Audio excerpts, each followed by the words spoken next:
Hello.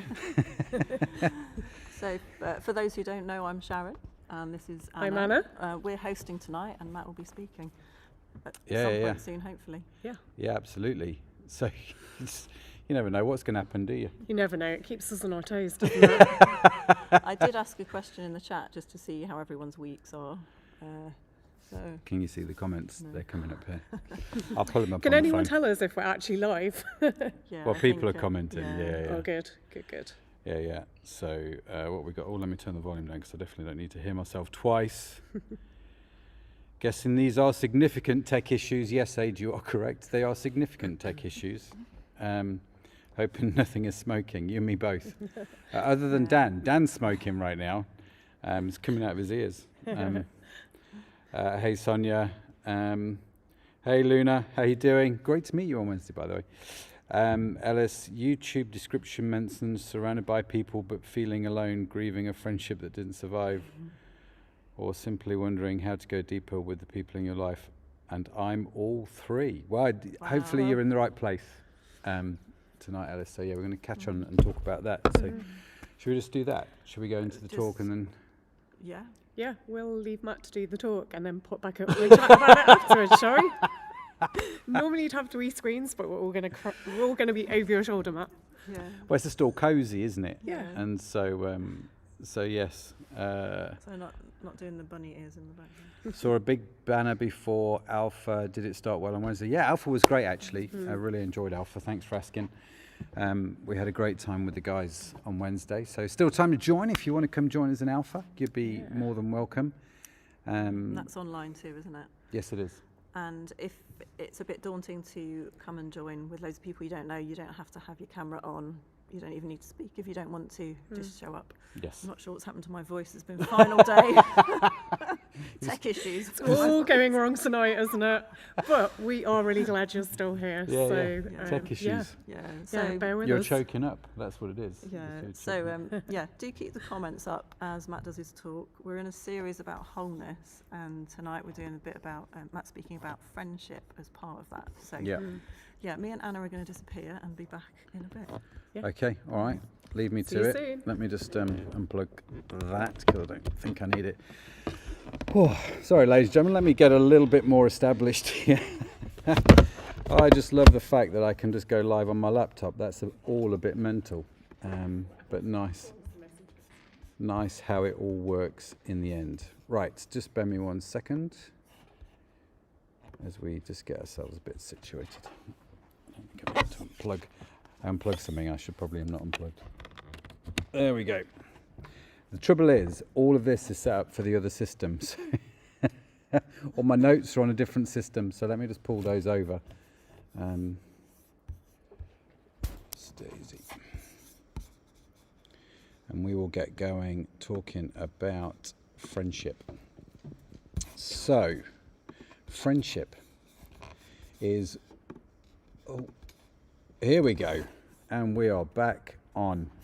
Wonderful. So, let's get on with it. Now, how many friends do you have? Let's get into this topic. I want you to think about it for a second. What's your number? How many have you got? Facebook will tell you one thing. LinkedIn maybe will tell you another. Maybe WhatsApp, if it's like my WhatsApp, you've probably got about 17 chat groups, most of which are muted, much to the annoyance of the people in the WhatsApp groups. And of course, if someone asks us if we are friends, you might say yes to almost anyone that you've met more than twice. Friends is an interesting word. It's a bit like the word love. So, for example, I love pizza, but I also love my wife, who you just met. Woohoo! It's the same word, right? But it has a completely different meaning, obviously and hopefully. And I think we've done that maybe with the word friend too. We've stretched it, we've flattened it, and I think we've overused it until it means everything, and then it kind of means nothing, right? A friend is someone who liked your post, but a friend is someone you'd also call at 3 o'clock in the morning when everything falls apart. And so I think the word friend has become a bit of a catch-all word with so many different meanings. And I wonder if that's why we have more friends now than any other generation in all of history, and yet we feel more alone than any other generation in history. And like many of you, I've found true friendship to be utterly amazing and a real anchor in my life. But I've not always been a great friend. And if I'm truthful, some of the most painful things that I've gone through have been because of friendships that have broken down for whatever reason. So today, in our very technical live stream, I want to reclaim the word friendship.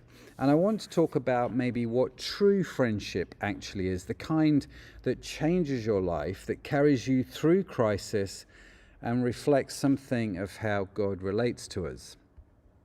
And to help us do that, I want to look at a moment in the Gospels that I found, if I'm honest with you, I think it's one of the most astounding revelations in all of Scripture.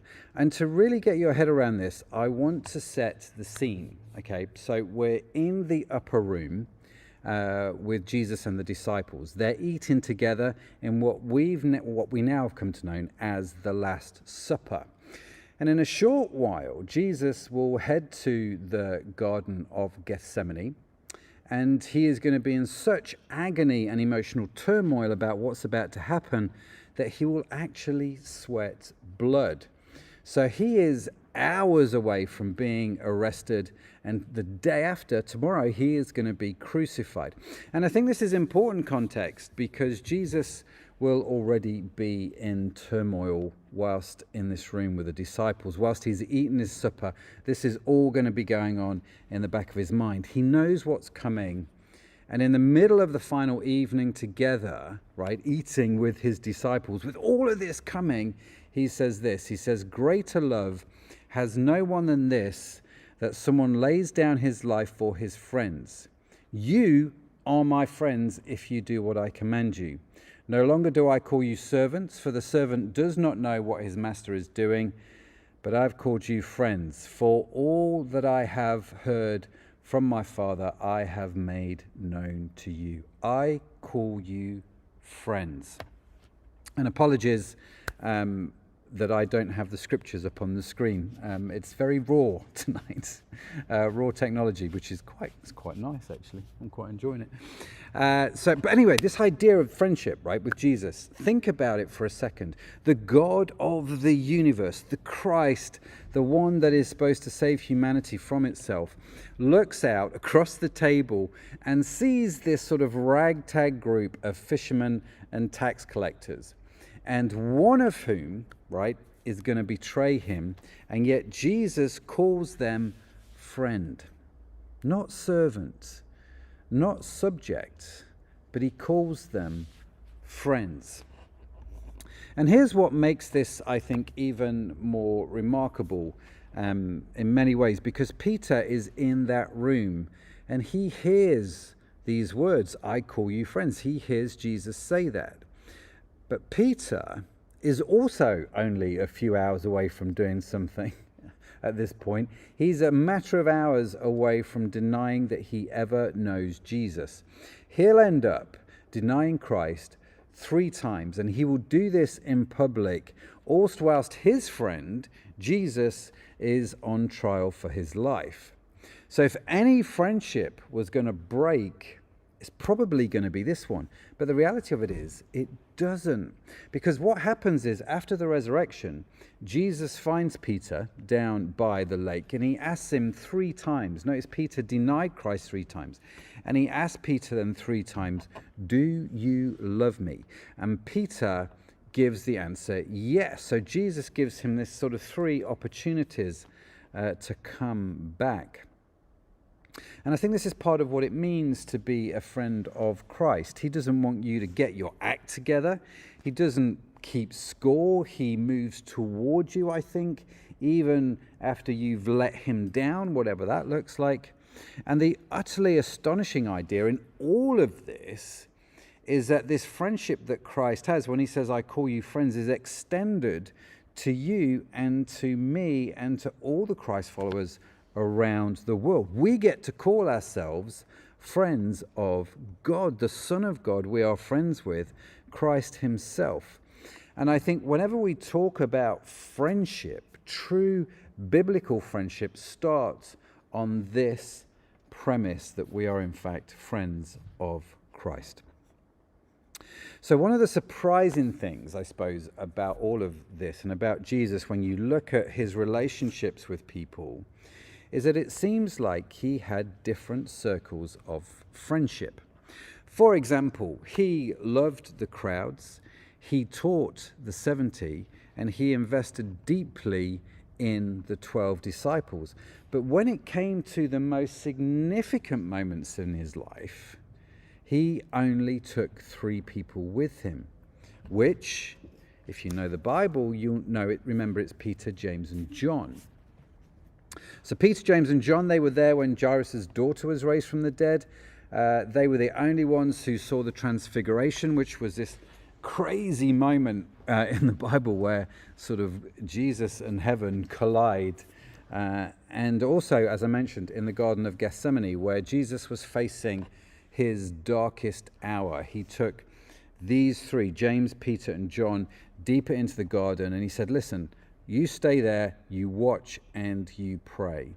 So I think even Jesus had sort of an inner circle, which I think, well, it gives us permission to have one as well, because if you're anything like me, you can feel guilty sometimes, guilty that you can't maybe maintain deep friendships with everyone, guilty that some people get more of your time, more of your attention than others, guilty maybe that you've let some relationships drift or slide. But you can't be best friends with everyone. You don't have that capacity. I don't think anybody does. And it seems that Jesus didn't have that capacity. Well, at least when he was on earth, he had his closer circles. And also we see it with Peter. So Peter had different circles too. He called Silas his faithful brother. Mark was called his son. And if you were with us a few months ago when we talked about this idea of spiritual fathers, that's what that's all about. Even Paul, who, if you read the Bible, Paul and Peter, they have a bit of a run-in. They really do. And Paul opposes Peter publicly, but even Peter still calls Paul our beloved brother. So we can see with Peter and with Paul and with Jesus, there are different tiers, different kinds of friendship. All of them are valued, of course. But if you take this idea that according to the Bible, for example, which I think is really an interesting idea, if you are a Christian, if you are a Christ follower, then you and I are brothers and sisters, right? Brothers and sisters in Christ. It's a phrase that we use. But there's this really interesting Bible verse in the book of Proverbs which says, a man of many companions may come to ruin. That's interesting, isn't it? But there is a friend that sticks closer than a brother. There's a friend who sticks closer to the brother. So we see here the Bible is recognizing the difference between many companions or many friends and that friend who sticks closer than a brother, who sticks closer than our own flesh and blood. And I suppose that's the difference between Facebook friends and true friends, right? And so I find that helpful. I find it helpful to think about friends like this, like there are circles of friends and each circle needs different things. But in all of it, there is this small group of friends who stick closer than a brother. And I think that is a great place to invest into. Those deep friendships, I think, should be where we invest deeply into. So it's okay to give yourself permission. Not everyone will be in your inner circle. Not everyone will be your best friend. Not everyone will be close. And that's not rejection. I think that's just the reality of it. And I think that's wise. And I don't think it's failure. And so I think it's okay. So here's a question, right? If this is true, if Jesus had an inner circle, now I'm not saying that he loved people more than others. Let's not get off into some quirky theology. But he did spend a bit more time with various people. If he did have this sort of inner circle, what made those friendships, those relationships different? What was he offering Peter, James, and John that maybe those in the crowds didn't get asked? And I think actually there's three things that I want to look at. The first one is grace, okay? And I think grace is essential for any kind of deep friendship. See, grace says you can mess up, you can be imperfect, and I'm not going to hold it against you. That's what we saw with Jesus and with Peter. There was no denial, there was no lecture, there was no I told you so, just do you love me? Great, let's keep going, Peter. I've got a mission for you, man. Let's keep going. And I think grace is what makes a friendship safe, okay? Because it means you can be yourself, your real self, not your polished self, because you know you're not going to be rejected for it, so it's safe. So I think there's grace. The second thing I think you'll find in these deep friendships is covenant, which again is a word we don't really throw around much these days. And we've talked about covenant quite a bit at Crowd, and you can definitely go back and check those out if you want to dig into it more. But covenant would say, I'm not going anywhere, and you can trust that I will still be here tomorrow. Covenant is the foundation of my marriage friendship, for example. Now, the Bible says, I will never leave you nor forsake you. This is God talking in Hebrews 13:5. And Jesus said to his disciples, I am with you always to the very end of the age, in Matthew 28:20. And I think he meant it, right? Even when the disciples ran, even when they hid, even when Peter pretended like he never met Jesus, Jesus is like, I am still here. And covenant is what makes a friendship secure. So grace, I think, makes it safe, but I think covenant makes it secure. It means you're not constantly wondering if this person is about to disappear from your life. And here's the thing, I think you need both. You need both grace and covenant, because grace without covenant is warm, but it can be a little bit flaky. It's the friend who's lovely when it's convenient to be lovely, usually when everything's going well. But when things get hard, where are they? You would have heard me, if you've been around Crowd, talk about last year when Sharon went through her cancer diagnosis. And actually, it was interesting to watch what people did. So quite a lot of people would push into it. But there were some people who didn't. They faded. They were still in the WhatsApp group, but they were silent. They were absent. They weren't bad people, but I wouldn't say that they were committed. They weren't covenant-minded. But of course, you can also have covenant without grace, right? And this is loyal but heavy, right? It's the friend who stays but resents you for it, who keeps score, who makes you feel like you owe them something for sticking around. And I've had those friendships too, and I think they slowly poison pretty much everything, really. But grace and covenant together, wow, that's an interesting combination.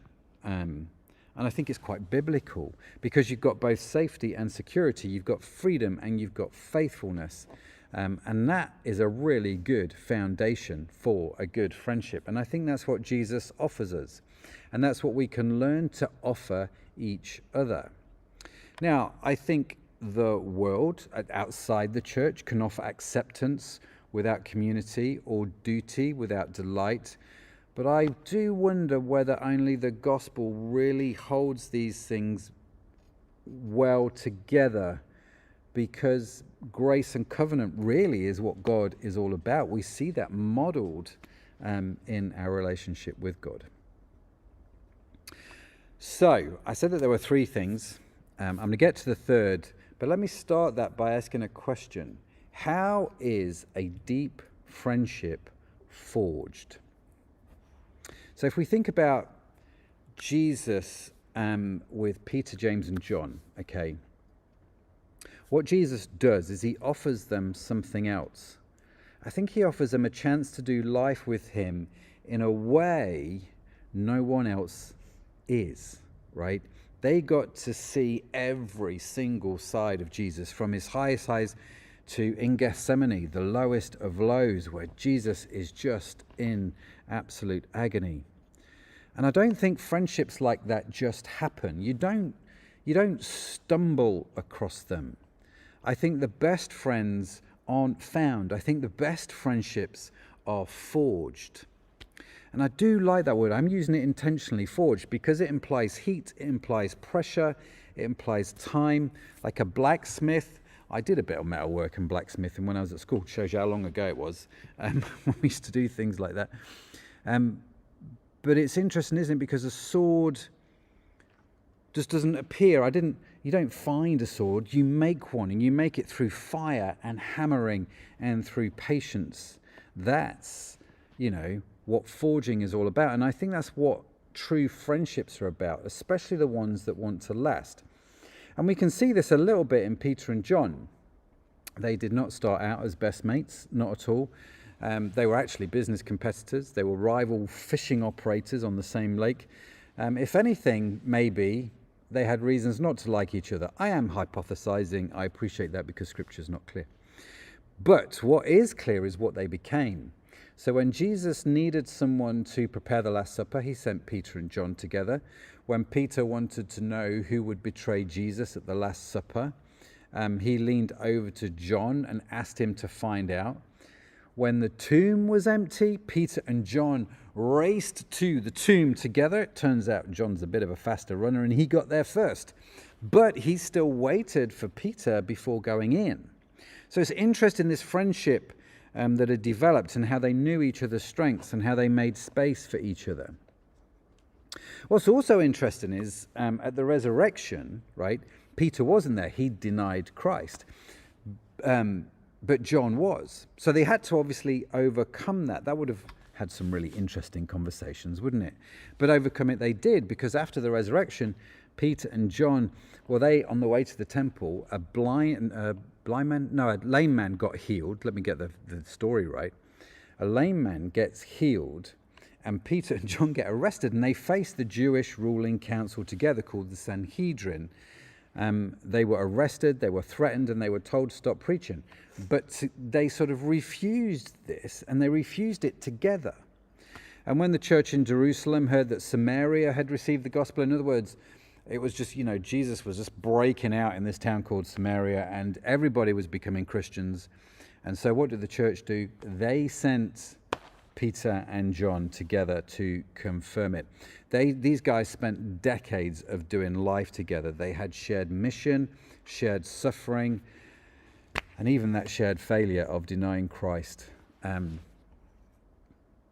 it didn't dent their friendship, did it? Their friendship survived. It survived the failure, survived the shame, survived the awkward conversations, because that's what forged friendship looks like. It's not perfect, it's not easy, but it is very, very, very durable. Peter mentions in one of his letters that he was a witness to the sufferings of Christ, that he saw the sufferings of Christ. And I wonder if Peter is talking a little bit here about Gethsemane, these final moments before Jesus is arrested, right after the Last Supper, right after the bit where he called them friends. And what's fascinating about this, like I said, Jesus is in so much agony, he is sweating blood. And if there's any way, God, take this cup away from me, nevertheless, not what I will, but what you will be done.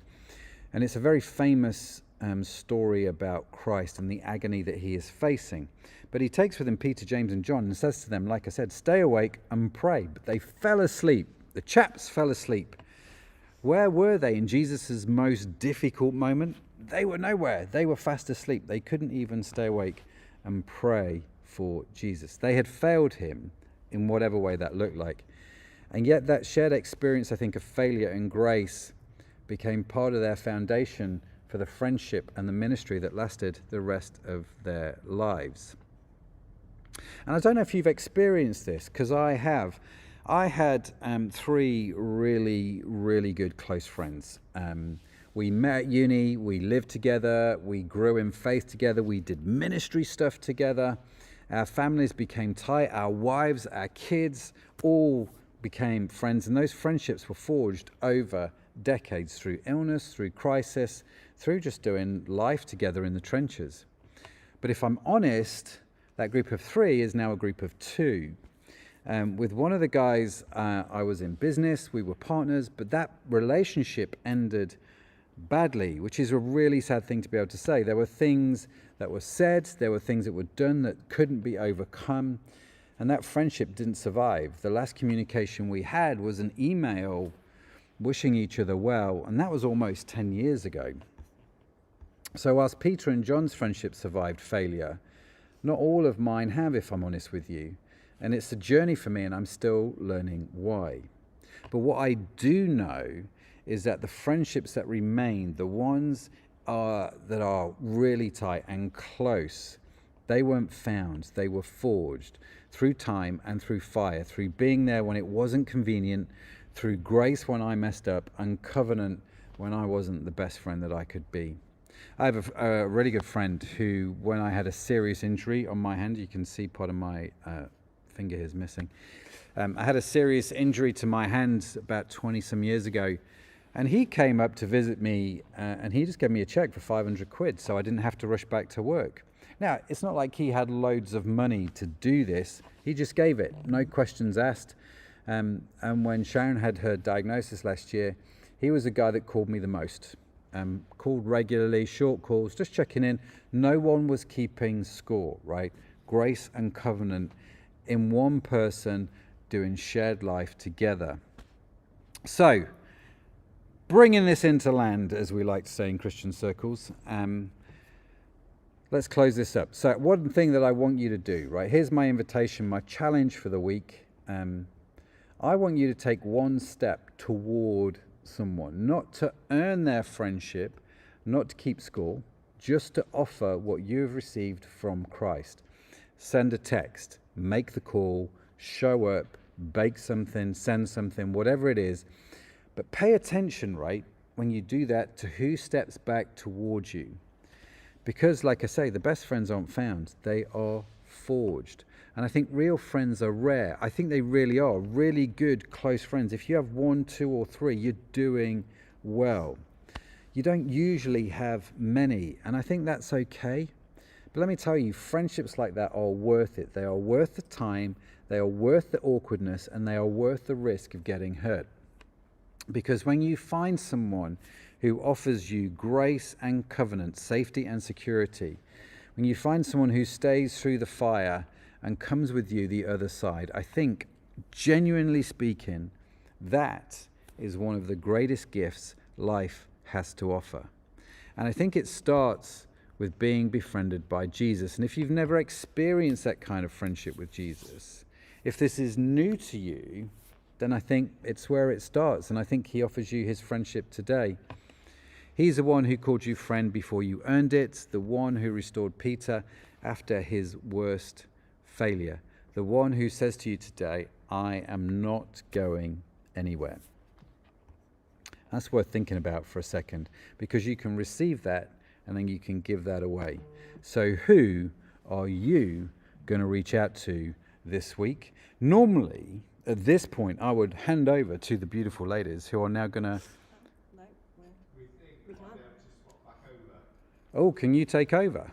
Well, I don't know. I'm going to hit resume and see if it takes over. Does that work? Or do you want to just... We can... I don't know how that's going to resume it. Now it's the live... Sorry, guys. We're just having a tech conversation. I think you're just going to be better off gathering around. Because at least, Dan, I know this is working. Come and join in if you like, Dan. Yeah, more the merrier. Squishing. Round at the cone. Might bring my chair. Yeah, go grab your chair. Get my chair. So, questions, thoughts, comments on a postcard. Go, Anna. So, I mean, there was loads in that, wasn't there? Yeah, go on, I'll have a chair as well. That's all be. There was so much in that. I really enjoyed that.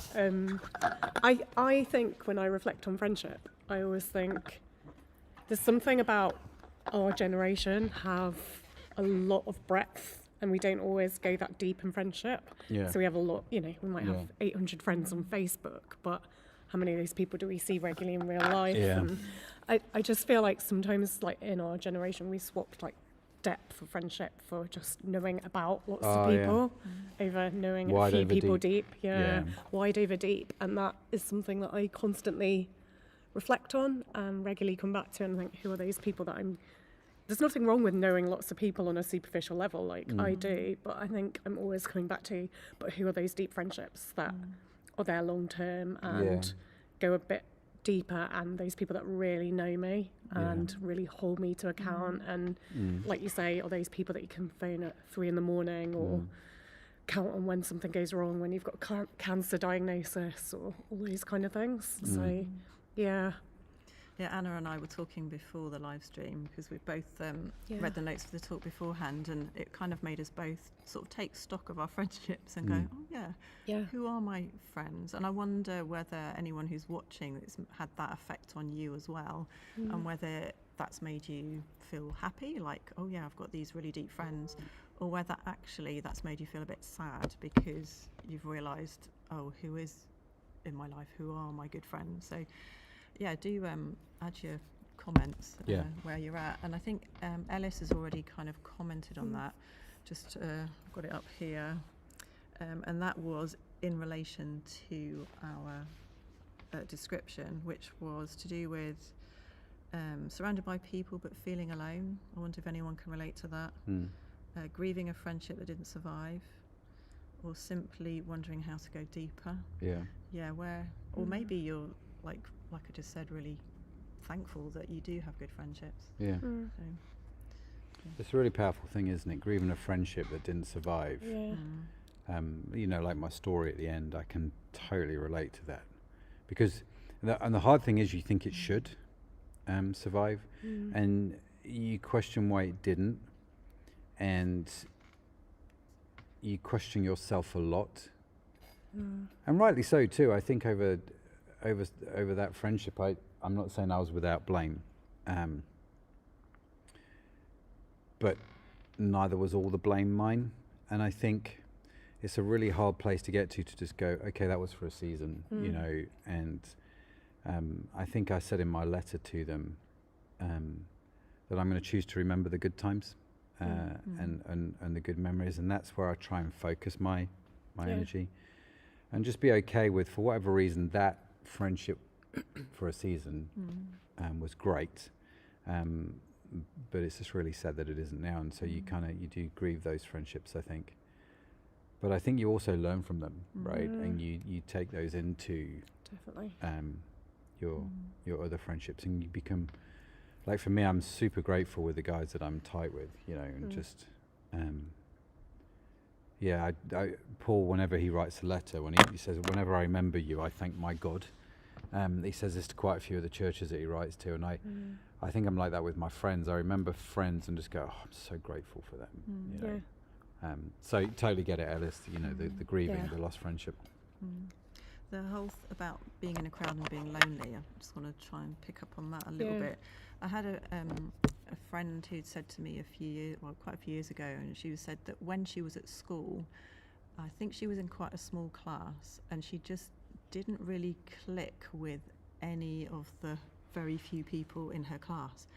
And she said it was a really lonely time, because in one sense she was surrounded by people, but in another was very much on her own. But God actually used that time. She was a Christian even back then, and she used that time to really press into God and his friendship, and she said that really deepened her relationship with God.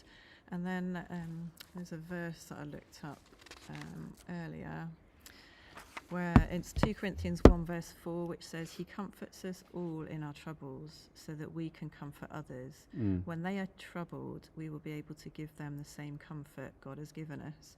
So I guess it's just sort of an encouragement that if you're in that place of loneliness right now, to use it to press into God, and then to ask him, I guess, for in the future that can actually be turned around, can be used so that you're able to comfort other people who are lonely and to reach out to them. And that even if you're lonely at the moment, that doesn't have to be a permanent state of being. I think see it as temporary.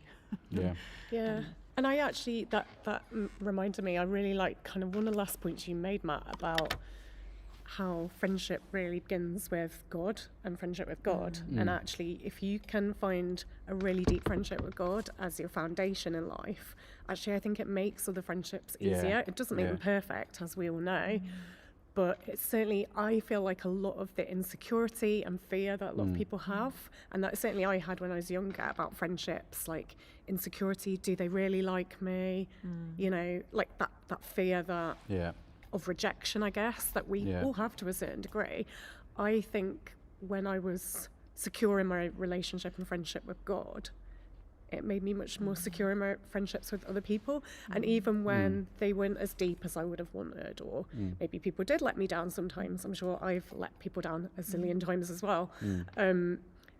Never me, Anna. It wasn't, never you. Never. But so cheeky. But I you know, it made, it makes that kind of fear of rejection and disappointment and stuff a lot less important, like, because I'm anchored in the most important relationship, which is God. And then I feel like it's great to have a few really deep friendships, but actually I'm okay with the fact that other friendships are seasonal and they come and go. And some of them end badly, like the friendship you were talking about, but sometimes it's just seasonal. Like I've got a load of friends who are school mums at the moment, but it's my little boy's last year in primary school, and I know I won't keep in touch with all those mums and that, you know, 15 boy mums in that class. There's no way that we'll all stay in touch when our boys go to different secondary schools, because that mutual relationship of boys being in the same class won't be there. So, you know, or work colleagues that are there you work with for a season and then you lose touch with, or some uni friends. Like, I'm okay with some friendships coming and going, but actually I'm much more secure in who I am, and that's okay, and that some relationships are seasonal and some last a lot longer, and both are okay with me now. And it's interesting, I think, when you're strong in your relationship with God, the irony is it's easier to be friends with you. I think it's quite hard to be friends with someone that is really anxious and insecure about that friendship, who needs that constant reassurance. I think it's hard to have. It puts a lot of pressure on the friendship. It puts an awful lot of pressure on the friendship, and so I think it's easier to be a friend of someone that is quite secure in God. And I think this is important in a world where actually I don't think they know how to be friends. Right? It's like, how do you develop friendships? How do we be friends? Do I just like your Instagram post? Is that what I'm supposed to do? Do we go for a beer once every 6 months? There's some really quite interesting questions, isn't there, around how you develop friendships. But before we get into that, let me ask you, Catherine's put in the comments, it's just disappeared. Sorry, Catherine. I've got it here if you need it. I get that Jesus was a friend. Do you think he felt guilty making friends with them, knowing that he was going to leave them behind? It's a very interesting question. I think my thinking would be no, because guilt is to do with when you've done something wrong, and Jesus being perfect, who never did anything wrong, but also he said that he wouldn't leave us because he was sending his Holy Spirit. So although he's physically left us, he's also still with us by his Holy Spirit. Which is how we can all be friends with him, right? Is through the Holy Spirit. It's a very interesting question. It's a good question, Catherine. Thank you. So how do you develop friendships in the modern world? It's that's a good question. It's an interesting question, isn't it? Like, if you ask most people, do you want more friendships, better friendships? I don't know anybody that would say no. Agree. Right. So what are your thoughts on that? How do you deepen friendship? How do you develop friendship? What's been your strategies? I mean, I think I really found this after COVID. After we'd been in lockdown for a year, I felt like a number of old friends had like moved away or moved on, or just moved out of my social sphere for, you know, all the various reasons. Some of them moved out of the city that I live in, and and I felt like I had to be really intentional about building new friendships or re-establishing friendships that had sort of fallen away a little bit because we disconnected during COVID. You know, it was about a year of not socialising in a normal way. And I feel like I learned to be really quite intentional about pursuing people and thinking, well, who are the people that I'd like to get to know more? And I really, and because there was like suddenly quite a few friendship vacancies because people moved away, I was like, right, I did some really practical things. Like I joined a weekly Pilates group, which I'm still part of. I joined a book club group with a few uni friends. Some of them are Christians, some of them aren't. Yep. I joined a choir group that is sort of linked to our church, and I just got to know some different people, and it's been really good. Sometimes I think you just have to be really proactive and sign up to something, do something different. Yeah. Like just go to where people are and try a few things and be okay with the fact that some things might work and others might not. But actually some of the things I've tried have worked really well, and I've made really good friendships. Yeah. And I don't know if they'll be forever friendships, but certainly in this season of life, it's been really fulfilling. And so sometimes I think you just have to put yourself out there a bit in quite an intentional way, and it takes us back to that risking rejection or it not working, but being okay with that and just try and see what sticks. Like probably not all of them will, but Very good. Yeah, I like the idea of being intentional, because I think it is easy, especially if you've got a busy life, it's easy to get distracted by lots of things, and just to think, okay, what are actually the things that need to be important to me, and trying to focus on those. One of them I think would be about being a good friend. Again, the Bible talks about give and it will be given to you, so it's like rather than sitting around waiting for someone to be a good friend to you, like making the first move. And again, it's I guess a biblical principle, isn't it? Like Jesus came to find us, didn't wait around for us to get sorted, but he came to where we were and made that effort. So what about you? I think this idea that, for me, my experience is this idea that friendships are forged, and I think which means you're going to have to go through some stuff with some people for that friendship to for the develop. really deep friendships. And so, which is why I think my deepest friendships are with Christian men. Okay, it's not a coincidence. Alongside, obviously, my friendship with you, sweetheart, which we can get onto actually. How do you develop friendship with your spouse? Because I think your spouse, it's an interesting friendship, isn't it? Like, but I also think men should have best mates who aren't just their wife, right? But I think it's just this really interesting idea of forging. The Bible uses this word perfecting. We perfect or strengthen. And the people that you do stuff with, that you go through some difficult things with, I think the fundamental thing is you have to have a shared belief, a shared sort of set of values, if that makes sense.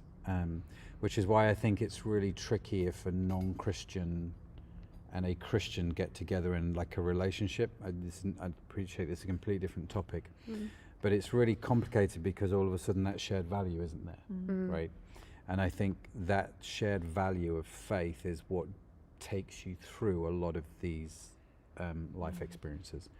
And it's not, I guess, like, we're not like saying you can't be friends if you don't have the same faith as someone. No, I've got because I've got lots of non-Christian friends and or Muslim friends. Or that you can't have good friendships if you're not a Christian. Yeah, we're not saying that at all. But it's just that as a Christian, the deepest friendships that you connect on the most levels with are probably going to be with people who share the same faith as you. Yeah. Yeah. That would be my experience. Yeah, I think mine too. It's just you can go on a deeper level together, and like we can pray about things that are worrying us and chat about things and about how things affect our relationships with God. And I can't do that with friends that don't believe in the same God as me or don't believe in God at all. So it's just different, isn't it? It changes that dynamic. Yeah, totally. So I think that's really important. And how do you guys? Well, I know how you do it because we're married, but friendship in marriage. What do you think about this as an idea? Yeah, I mean, I think a good marriage starts with good friendship, doesn't it? Like, I feel like, certainly with I mean, every marriage is so different, but certainly in my marriage with Andy, I feel like we get on best when we do friend type stuff. You know, like when we're just cohabiting and sharing childcare and doing all the chores, we can get quite like argumentative with each other and wind each other up. I don't believe I know, it. hard to believe, because I'm pretty perfect to live with. No mention That's about what Andy says, yeah, all the Work time. with Andy later. I hope Andy's not watching this live stream. But I feel like when we do the fun stuff together, the friendship stuff, like when we go out to the cinema or go to a gig together, like we both like live music, when we, you know, just go for a drink together, like just do the actual fun hanging out stuff that you would want to do with any friend. Go for a coffee and actually chat. Like it's amazing how busy life can be, and you can be on a routine, and actually it's when we do those things together that we actually remember we like each other and get on a lot better. Get on a lot better. So yeah, I think that works in all kinds of very good. friendships, including marriage. Yeah, I think, and going back to your word about intentionality, I think probably more so in marriage, don't you? You have to be intentional because it's easy to take the other person, not taken for granted, but take the situation for granted, maybe. And to drift, maybe. Yeah. And I think you can get so busy with everything else going on, can't you? And put all your other friendships first. Like you have to we're quite intentional about, we need a night in together or a night out together or some time together. What do you think to the idea then of men and women being good friends but not married?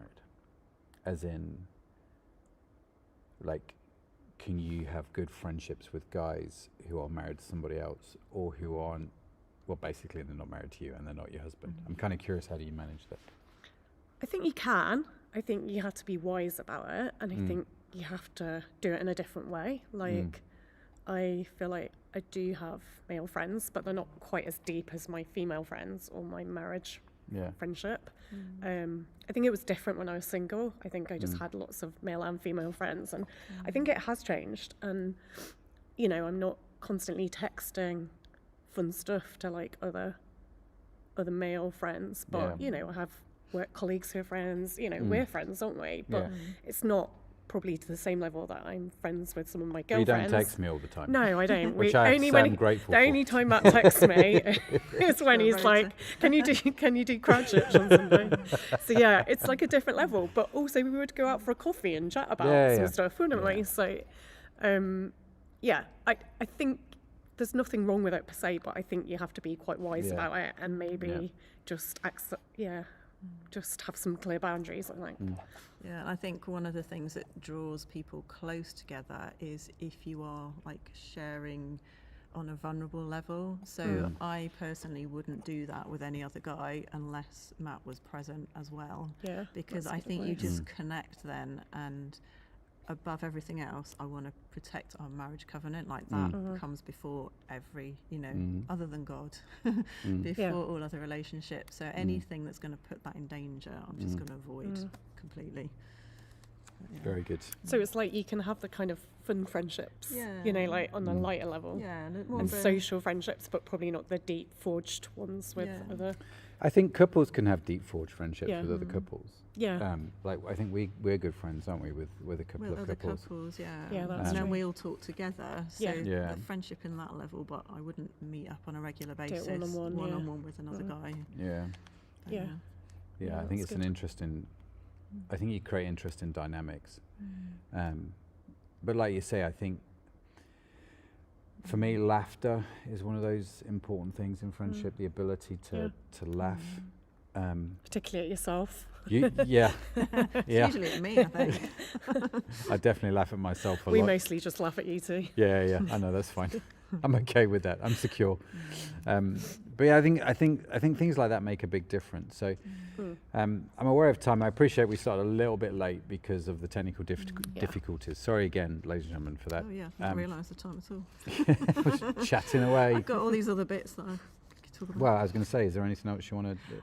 I think just something to finish on, really, unless either of you have got something. Okay, but Matt talked about as Christ followers being friends of God, and it is in the Bible. It does talk about like not every person is a friend of God. The verse I think you read out was, "If you do what I want, you're my friends," and that sounds a bit like do as I but it's more like the heart relationship. But James 4 verse 4 says, friendship with the world makes you an enemy with God. So it's like the world being the world systems, anything that sort of sets it up as against the way that God would have things run. You're actually in the enemy bracket, but God doesn't want you to be in the enemy bracket. He wants you to be in the friend bracket. So if you are in that situation where you're like, actually, I don't know if I'm a friend of God, it's like John 3:16 says, God so loved the world that he gave his only son, so that whoever I've forgotten the rest of it. It's so believes well in known. him. Whoever believes in him will not perish but have eternal life. She needed a bit of coaching there, didn't she? I did. Haven't you done Bible school as well? Yeah, I know. It's the memory though. Yeah.